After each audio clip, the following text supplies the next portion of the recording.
This week on Noosa Endurance, I'm racing a local sprint triathlon organised by Noosa Tri Club. In about 5 weeks, I've got the Gold Coast T100, so today is simple. See what breaks when things get fast. I came in with 3 goals. Stay calm and controlled across all 3 legs, keep transitions clean, and handle surprises. And I got 2 big ones. A bit of swim chaos, and the final 500 metres. Oh, and along the way, I'll cut back to a very sweaty post-race Tom for some insight. That was hard work. Thanks, Tom. Eloquent as ever.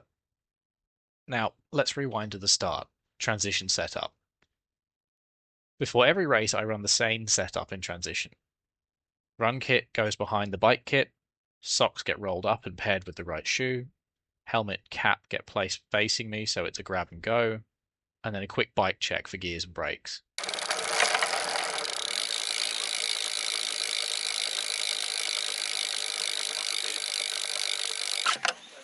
This is the last moment of calm before everything starts moving fast. And despite all this, I still managed to lose my sunglasses. They were on the front of my tri-suit the whole time, but I couldn't see them. Then it was time to prep for the swim. The swim plan was simple. Stay calm, find clean water, sight early. And this is where the first mistake comes in. The swim course followed a bend in the canal, so from the start line the turning buoy was around a corner and you couldn't actually see what you were meant to be sighting as you set off. So as we were sighting in the water, the front group, which I was in, locked onto these yellow cones along the riverbank. In the moment they looked right, but I soon realised it didn't really make sense. Fortunately though, the paddler did us a massive favour and parked himself next to the actual buoy we were meant to be swimming to and waved us onto the correct line. Once we corrected, it was just a case of staying smooth and getting back into a rhythm. Big lesson there is spot the buoys before you start. Don't try and do it in the water blind, because even if the sun is behind you, you don't see them very well. Okay, so lesson learned. Don't just sight while you're swimming. Sight the correct thing. Now with that in the bag, it's on to T1. In a sprint, the transitions are where people try to win 3 seconds, but today I made a deliberate choice that's a little bit slower. Socks.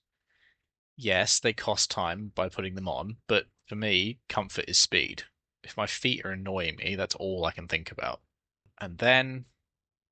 On the bike, I mean, it was open roads today, so the only real issues on the bike were traffic. This leg was about controlled effort. You can see little dips in the speed where I had to back off at traffic. I mean, it was nothing dramatic, just the normal little interruptions you get on open roads, but overall, the speed is increasing as I settle in on the bike. But what really tells me the story of this leg is my heart rate. And this is the chase better win. I settle in.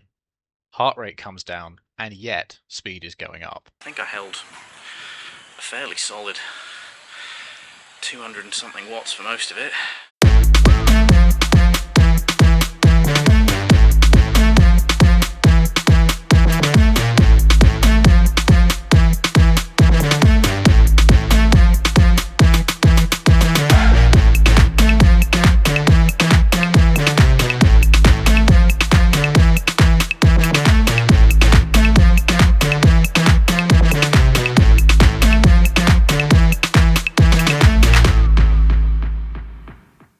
T2 was a dream. Came in, I've actually got pretty good at T2 over the years now, so I had my feet out of the shoes. Before I got in, jumped off the bike, wasn't quite a flying dismount, but it was pretty quick. And then shoes straight on, and then out the gate. I think I overtook someone in T2, which is always nice. And that mattered because the run is where the race got really spicy. My plan was to pace it, hard but controlled, because in a sprint you can easily blow up in about 90 seconds. So I held back a bit early on and tried to build into it. I knew I was in the mix, and if I stayed calm I'd have a chance of a win at the end. But then, with about 500 metres to go, it turned into a 3-way fight. No, the guy who overtook me was... God, he was a machine, so... I held him for a bit afterwards. But yeah, second though, I finished in 59 minutes, which I'm really happy with. So the growth this week is pretty simple. I paced that whole thing pretty well, but I just didn't account for that move from behind right at the end. For a sprint distance, that last 500 meters is less about fitness and more about whether you can change gears when you're already hurting. Overall though, I did exactly what I wanted to do. I exposed a few little issues that I've now got time to fix before Gold Coast. The swim got messy because we just cited the wrong thing, and it reminded me that those small little preparation mistakes can cost really big when you get going. On that note, the next episode is about managing fatigue from all those big weeks and when everything else in your life is still really busy.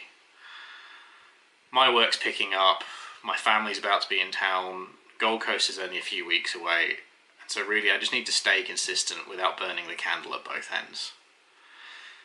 If you're like me and you're juggling training with a normal life, stick around, please like the video, subscribe. Tell me in the comments, what part of triathlon are you trying to get better at? Swimming, biking, or running? Or even transitions? And finally, just one big thank you to Noosa Tri Club for putting on the event. Really good day out.